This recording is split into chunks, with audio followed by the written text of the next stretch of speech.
স্বাগত অধ্যয়ন একাডেমিতে।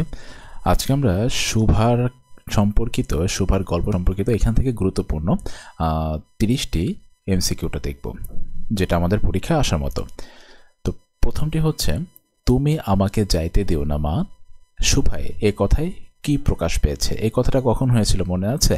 শুভার বাবা যখন শুভাকে বলেছিল কলিকাতায় যেতে হবে, তারপর শুভা কিন্তু নদীর কিনারে গিয়ে বলেছিল তুমি আমাকে যাইতে দিও না মা। তো এই মাটা কিন্তু ওর আসল মানা, এই মাটা হচ্ছে ওই প্রকৃতি। হ্যাঁ, এই মাটা হচ্ছে প্রকৃতি, এটা কিন্তু আসল মানা। হ্যাঁ, এটা হচ্ছে প্রকৃতি। তো এখানে গিয়ে ও যেটা করেছিল সেটা হচ্ছে ও আকুলতা প্রকাশ করেছিল যে ও প্রকৃতিকে এতটাই ভালোবাসে, এই কারণে ও প্রকৃতি ছেড়ে যেতে চাচ্ছিল না। তাই ও প্রকৃতিকে বলেছিল তুমি আমাকে যাইতে দিও না মা। হ্যাঁ, শুভায় এই কথায় কি প্রকাশ পেয়েছে? শুভার এই কথায় কি প্রকাশ পেয়েছে? ওকে, এরপর 2 নম্বর প্রশ্নটা হচ্ছে, শুভা কার পায়ের কাছে বসে মুখের দিকে তাকিয়ে কাঁদতে লাগলো? এটা কিন্তু শুভা বাবার পায়ের কাছে বসে, হ্যাঁ, বাবার পায়ের কাছে বসে মুখের দিকে তাকিয়ে কাঁদতে লাগলো। মনে আছে? এটাও কিন্তু একই সময় যখন বাবা কলকাতা থেকে ফিরে এসে পরে শুভাকে বললো যে কলকাতায় যেতে হবে, তাই না? শুভার বিয়ের সম্বন্ধ নিয়ে কথা হচ্ছিল যখন, তখন কিন্তু মানে সেই সময়টার মধ্যে আর কি। তো তখন কিন্তু শুভা চিন্তা করলো যে আমাকে এই প্রকৃতি, এই নদী, এগুলো ছেড়ে চলে যেতে হবে। ও যে পাঙ্গুলি সর্বশী, তাই না? মানে ওর যা খেলার সাথে অপরদিকে প্রতাপ। এখন প্রতাপের যে ব্যাপারটা, এটা কিন্তু নানা ধরনের নানা মত রয়েছে। তো এই ব্যাপারগুলো নিয়েই কিন্তু শুভা অনেক কষ্ট পাচ্ছিল যে এগুলাকে ছেড়ে দিয়ে ওকে কলিকাতায় যেতে হবে। বিয়ে হবে এটা পরের কথা, কিন্তু ওকে এগুলা ছেড়ে চলে যেতে হবে, এই কারণে কিন্তু বেশি কষ্ট পাচ্ছিল। হ্যাঁ, যে প্রকৃতি ছেড়ে ওকে চলে যেতে হবে। তো এই সময় এসে শুভা ওর বাবার পায়ের কাছে বসে কান্না করেছিল। আচ্ছা, এরপর কি হয়েছিল? এরপর 3 নম্বর প্রশ্নটি হচ্ছে, শুভার গা চাটতো? ঠিক আছে, কে শুভার গা চাটতো? এটা বিড়াল নয়, শুভার গা চাটতো হচ্ছে সর্বশী, তাই না? ও যখন মনে আছে, এটা কাহিনীটা হচ্ছে যখন পাঙ্গুলির কাছে যাইতো, পাঙ্গুলির কাছে আমি কেন বলছি বিড়ালটা, কেন না, এখানে টাইপিং মিস্টেক ছিল। ওর সবচেয়ে ভালো সম্পর্ক ছিল কিন্তু পাঙ্গুলি আর সর্বশীর সাথে সবচেয়ে ভালো সম্পর্ক। তো এইখানে ও যাওয়ার পরে যখন পাঙ্গুলিকে এরকম হাত দিয়ে গলাকে ধরতো, তখন কিন্তু সর্বশী হচ্ছে ওর পা চাটতো। তাই সঠিক উত্তরটি হবে ঘ, সর্বশী। এরপর আছে, ছোট মেয়েটির নাম সুভাষিনী রাখেকে? ছোট মেয়েটির নাম সুভাষিনী রাখে বাণীকণ্ঠ। হ্যাঁ, এখানে হরিহর না, হরিহর, প্রতাপ, নীলমণি এরা কেউ না, বাবাই রাখে বাণীকণ্ঠ। তাহলে সঠিক উত্তরটি হচ্ছে অপশন ঘ, বাণীকণ্ঠ। এরপর 5 নম্বর প্রশ্নটি হচ্ছে, সে আপনাকে আপনি দেখিতেছে, ভাবিতেছে, প্রশ্ন করিতেছে এবং বুঝিতে পারিতেছে না, এর কারণটা কি? এটা কে? হ্যাঁ, সে আপনাকে, আপনা মানে হচ্ছে এখানে নিজেকে, ঠিক আছে, নিজেকে। হ্যাঁ, আপনা মানেটা হচ্ছে এখানে নিজেকে, আপনি দেখিতেছেন, নিজে দেখিতেছেন, ভাবিতেছেন, প্রশ্ন করিতেছে এবং বুঝিতে পারিতেছে না, এর কারণটা হচ্ছে নবযৌবনের পদার্পণ। মানে এই টাইমটাতে মানে এটা হচ্ছে বয়সন্ধিকাল, এই টাইমটাতে তো কিছুই বুঝতে পারে না, এই কারণে অপরদিকে ও কিন্তু মুখের ভাষা দিয়ে মনের ভাবটা প্রকাশ করতে পারছে না। তো এতগুলো প্রশ্ন ওর মধ্যে আছে, ও কাউকে কিছু বোঝাতে পারছে না। আর এটা হচ্ছিল ও হলো যখন বিয়ের বয়সের দিকে ও ধাবিত হচ্ছিল। তো সঠিক উত্তরটি হবে নবযৌবনের পদার্পণ। তো এখানে অপশন ক, এটা তো হবেই না। হ্যাঁ, অপশন খ, সুশিক্ষার অভাব, আত্মসম্মান, এটা অপশন হচ্ছে কটা হচ্ছে সঠিক উত্তর। 6 নম্বর এমসিকিউটা হচ্ছে, শুভা আপনাকে আপনি দেখিতেছেন কেন? এই যে আমরা 5 নম্বরে যে কথাটা বললাম সেটাই কিন্তু সঠিক উত্তর, বয়সন্ধিকালে উপনীত বলে। আচ্ছা, এরপর 7 নম্বরটা হচ্ছে, বিরান শব্দের অর্থ কি? বিরান শব্দের অর্থ জনমানবহীন। এরপর 7 নম্বরের পর 8 নম্বরটা হচ্ছে, কে শুভার মর্যাদা বুঝতো? এটা হচ্ছে প্রতাপ। হ্যাঁ, শুভার বাবা না, এটা হচ্ছে প্রতাপ। এখন কথাটা হচ্ছে এখানে শুভার মর্যাদা বোঝা, এই মর্যাদাটা মানেটা কি? এই মর্যাদা মানে হচ্ছে 1 নম্বর হচ্ছে বন্ধুত্ব, ঠিক আছে, এটা আমি বলছি। 1 নম্বরটা হচ্ছে বন্ধুত্ব, 2 নম্বরটা হচ্ছে কথা না বলা, কথা না বলা। এই কথাটা মানে কি? ওইখানে তোমাদের হয়তো বা মনে আছে বলা আছে কিন্তু যে প্রতাপ হচ্ছে মাছ ধরতে পছন্দ করতো ছিপ দিয়ে। তো এইখানে কিন্তু প্রতাপ দুইটা জিনিস চাইতো, মানে যে মাছ ধরতেছে সে চিন্তা করতেছে যে আমার পাশে যদি কেউ বন্ধুসুলভ কেউ থাকে তাহলে ভালো হয়, নাম্বার 1। নাম্বার 2টা হচ্ছে যে সে জন্য কথা বলতে পারবে না। ওইখানে কিন্তু লেখা আছে যে বন্ধু হইতে হবে কিন্তু সে কথা বলবে না। তো এখন সেই দিক থেকে তুমি চিন্তা করো, শোভা তো ওর বন্ধু হইলই, অপরদিকে শোভা কিন্তু কথা বলতে পারতো না। এই কারণেই বলা হচ্ছে প্রতাপ হচ্ছে শোভার মর্যাদাটা বুঝতো, কেননা ও যাকে মানে যেরকম বন্ধু চেয়েছিল সেমনই বন্ধু পেয়েছে, বন্ধুও হবে মানুষ হবে, আবার অপরদিকে কথা বলতে পারবে না। এই কারণে বলা হয়েছে যে প্রতাপ হচ্ছে শোভার মর্যাদা বুঝতো। তো অপরদিকে 9 নম্বর প্রশ্নটি হচ্ছে শোভা গল্পে উল্লেখিত গভীর নিস্তব্ধ পাতালপুরী কেমন ছিল? একদম মনিদুপ্ত। মনে আছে শোভা কিন্তু কল্পনাই করতো যে আমি ওই যে মাছ ধরার সময় কল্পনা করতো আমাকে যদি সৃষ্টিকর্তা এমন ক্ষমতা দিত যে আমি একটা মণিমুক্তা সাপের মাথা থেকে এনে ঘাটের এখানে রাখতাম, রাখার পরে প্রতাপ সেটাকে নিয়ে তারপরে হচ্ছে আস্তে করে পাতালপুরীতে যাইতো, সেখানে দেখতো এক রাজকন্যা, সেই রাজকন্যাটাই হচ্ছে শোভা। এই জিনিসটা কিন্তু শোভা কল্পনা করেছিল, তোমাদের হয়তো মনে আছে। তো সেই ব্যাপারটাই তো সেখানে হচ্ছে মণিদীপ্ত থাকবে, সেটাই হচ্ছে ওর কল্পনাতে ছিল।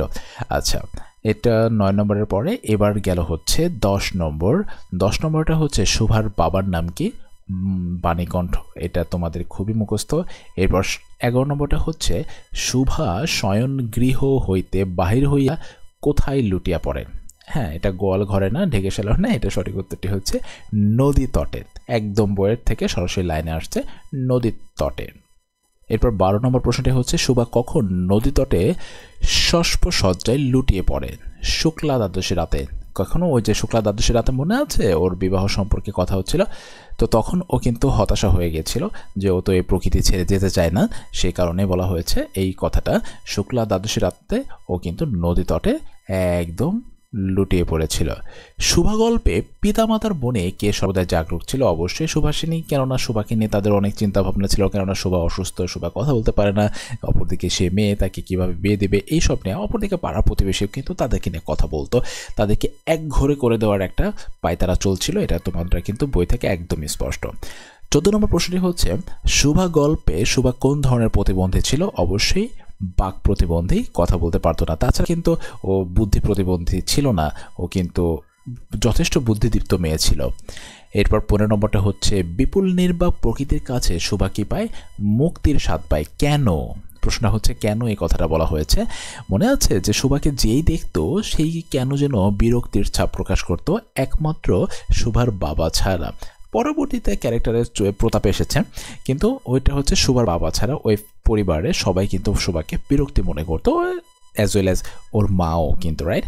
তো এই কারণে বিপুল নির্বাক প্রকৃতির মাঝে শোভা কী পায়? মুক্তির স্বাদ পায়। ও যখন নদী তটে এসে বসে থাকতো, এই নদীর কলকল ধ্বনি, তারপরে হচ্ছে এই তরু ছায়া, এগুলো দেখে কিন্তু শোভা কিন্তু অনেক আনন্দ পাইতো।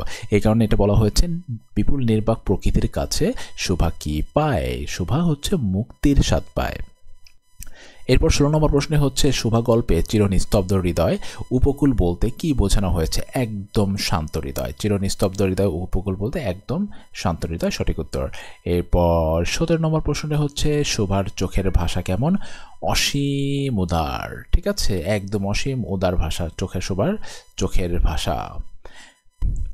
18 নম্বর প্রশ্নটি হচ্ছে সব শেষে অসহায় শোভা আত্মসমর্পণ করেছে কার কাছে? ধরনের কাছে, তাই না? ধরনের কাছে কেন? পৃথিবীর যেই ব্যাপারটা, পৃথিবীর যে চিরচারিত নিয়ম, সেই চিরচারিত নিয়মের কাছে কিন্তু ও আত্মসমর্পণ করে ফেলেছে। এরপর শোভাকে তার মা গর্ভের কলঙ্ক মনে করেন কেন? মনে করেন কেননা শোভা ছিল বাক প্রতিবন্ধী। ওই যে মনে আছে সন্তান অপেক্ষা মা হচ্ছে সন্তান অপেক্ষা কন্যা হচ্ছে মায়ের থেকে বেশি মায়ের বৈশিষ্ট্যগুলো পায়, এই কারণে বলা হয়েছে ওকে কিন্তু অভিশাপ মনে করতো ওর মা। ডাগর চোখ মেলে শোভা কার মুখের দিকে চেয়ে থাকতো? বাবা মায়ের দিকে। কখন? যখন যে বাবা মা ওর বিয়ে নিয়ে কথা হচ্ছিল তখন। কপল শব্দের অর্থ কি? কপল শব্দের অর্থ একদম শব্দার্থ থেকে এসছে, তোমরা এটা মুখস্থ করে ফেলবা, এটা হচ্ছে গাল। এরপর 22 নম্বর প্রশ্নটা হচ্ছে শোভার ভাষার অভাব পূরণ করে দেয় কে? তরুর মর্মর শব্দ। হ্যাঁ, এটা কিন্তু ভাষার অভাব পূরণ করে দেয়। ওইখানে মনে আছে তোমাদের ভাষার অভাব, আর গোয়ালের গাভী কিন্তু ভাষা না, এটা বন্ধুত্ব ছিল। আচ্ছা, এরপরে পিতামাতার নীরব হৃদয়ভার বলতে শুভা গল্পে মা বাবার হৃদয়ের কোনটিকে বোঝানো হয়েছে? মমতাও না, ভালোবাসাও না, ব্যাকুলতাও না, আসলে দুশ্চিন্তা। সঠিক উত্তরে দুশ্চিন্তা, কেননা ও একদিকে ও মেয়ে ছিল, অপরদিকে অসুস্থ, এই কারণে। 24 নম্বরটা হচ্ছে শুভার কোলে কে সুখনিদ্রার আয়োজন করত? বিড়াল শিশু। ওকে, হ্যাঁ, এটা সঠিক উত্তর, বিড়াল শিশু। এরপর 25 নম্বরটা হচ্ছে শুভা মুক্তির আনন্দ কোথায় খুঁজে পায়? বিপুল নির্বাক প্রকৃতির মাঝে। একটু আগে তো আমরা একটা প্রশ্ন পড়লাম, কোথায় প্রকৃতির মাঝে কী পায়? সেখানে মুক্তির আনন্দ পায়। আচ্ছা, এরপর 26 নম্বর প্রশ্নটি হচ্ছে শিশুকাল থেকে শোভা নিজেকে বিধাতার অভিশাপ ভেবেছে কেন? কেননা সকলে তাকে দেখে বিরক্তি প্রকাশ করত, সকলের দুশ্চিন্তার কারণ ছিল তাই। এরপর 27 নম্বরে হচ্ছে বাণীকণ্ঠের কান্নার কারণ কি ছিল? পিতৃহৃদয়ের কাতরতা। হ্যাঁ, পিতৃহৃদয়ের কাতর, কেননা শোভাকে কিন্তু ওর বাবা প্রচুর ভালোবাসত, বরঞ্চ ওই যে সুহাসিনী আর সুকেশিনীর থেকে কিন্তু শোভাকে বেশি ভালোবাসত। এই কারণে শোভাকে এখন পাঠিয়ে দিতে হবে, এখন বিয়ে দিবে, এই কারণে কিন্তু পিতৃহৃদয়ে যে ন্যাচারাল কষ্টটা সেটাই কিন্তু বাণীকণ্ঠ পাচ্ছিল। আমার মতো দুটি বাহু বাড়াইয়া তুমি আমাকে ধরিয়া রাখো, শোভা কথাটি কাকে বলেছিল? নদী তটকে বলেছিল, কারণ ওকে যখন কলিকাতায় নিয়ে যাবে এই কথা বলা হয়েছিল তখন। কালো চোখে তর্জমা করতে হয় না, কারণ এই কোন অপশনটা? সঠিক উত্তরটি মনোভাব মুখায়বে প্রতিফলিত হয়। হ্যাঁ, চোখে সৌন্দর্য প্রকাশ পায়, অঙ্গভঙ্গির মাধ্যমে অভিব্যক্তি প্রকাশ পায়। তো সঠিক উত্তরটি হচ্ছে 1 এবং 3। এই কথাটা কোথায় ছিল? যেরকম কালো চোখে কিছু তর্জমা করতে হয় না, এর পিছনে ছিল হচ্ছে আমরা যেরকম কারো কথা যদি আমরা বুঝতে চাই তাহলে তার সাথে আমরা কথা বলি, হ্যাঁ, তার কথা বুঝতে পারি আবার নাও বুঝতে পারি। অপরদিকে শোভা কিন্তু কথা বলতে পারতো না, কিন্তু শোভার বিপরীত মানুষটা যে ছিল সে শোভাকে দেখে কি অভিব্যক্তি প্রকাশ করেছে সেটা শোভা খুব ভালো মতো বুঝে যেত। এই কারণে বলা হয়েছে কালো চোখে কিছু তর্জমা করতে হয় না। 30 নম্বরটি হচ্ছে শোভা গোসাইদের ছেলে প্রতাপকে আশ্চর্য করার জন্য কি করতে চাইতো? কারণ নিজের গুরুত্ব প্রকাশ করার জন্য। আসলেই হ্যাঁ, এটা সঠিক উত্তর। নিছক আনন্দ দেওয়ার জন্য তো নাই, তার মনে এতটুকু জায়গা করে নেওয়ার লোভে। হ্যাঁ, এটা তো তোমরা একদমই স্পষ্ট টেক্সট থেকে পড়েছ। তো আজকে পর্যন্তই, দেখা হচ্ছে পরবর্তী ক্লাস, ততক্ষণ পর্যন্ত আমাদের সাথেই থাকবে। আর এভাবে আমরা পরীক্ষার প্রস্তুতির জন্য সাজেশনগুলো আপলোড করতে থাকব। তো আজকে যে 30টা আমরা প্রশ্ন দেখলাম, এই 30টার মধ্যে এবং এর আশেপাশ দিয়েই তোমাদের একদম ফাইনাল পরীক্ষাতে প্রশ্ন ইনশাল্লাহ থেকে যাবে। তো দেখা হচ্ছে পরবর্তী ক্লাসে, ততক্ষণ নিজের যত্ন নেবে। আল্লাহ হাফেজ।